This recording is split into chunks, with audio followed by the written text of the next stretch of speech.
আজ গ্রামের রান্নাঘরে নিয়ে চলে এলাম খুব সুস্বাদু লাউ দিয়ে মাংসের ঝোল, যেটা খেতে কিন্তু খুবই টেস্টি হয় আর তোমরা সহজেই বাড়িতে বানিয়ে নিতে পারবে।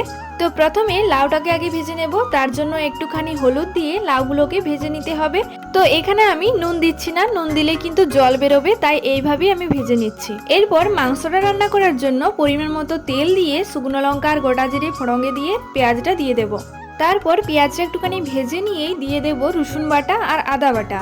এরপর সবগুলো ভালো করে ভেজে নিতে হবে আর তারপরে জিরে গুঁড়ো লঙ্কা গুঁড়ো দিয়ে জল দিয়ে দেব। আর মশলাটা কিন্তু এরপর ভালো করে কষিয়ে নিতে হবে, আর কষানো হয়ে গেলেই মাংসটা দিয়ে দেব। মাংসটা কিন্তু আমি আগে থেকেই নুন হলুদ মাখিয়ে রেখেছিলাম। তো এরপর আরও 10 মিনিটের মতো কষিয়ে নেব, আর কষানো হয়ে এলে জল দিয়ে সেদ্ধ করে নেব। আর যখন দেখবে মাংসটা সেদ্ধ হয়ে গেছে তখন কিন্তু ওই ভেজে রাখা লাউগুলো দিয়ে দেব। সবশেষে পরিমাণ মতো জল দিয়ে দেব। তারপর মাংসের ঝোলটা যখন ফুটে আসবে তখন কিন্তু একটু গরম মশলা দিয়ে নামিয়ে নেব। তো বন্ধুরা, আজকের ভিডিওটা তোমাদের কেমন লাগলো কমেন্ট করে জানিও, আর পরবর্তী ভিডিও দেখার জন্য আমার চ্যানেলটিকে সাবস্ক্রাইব করতে ভুলো না।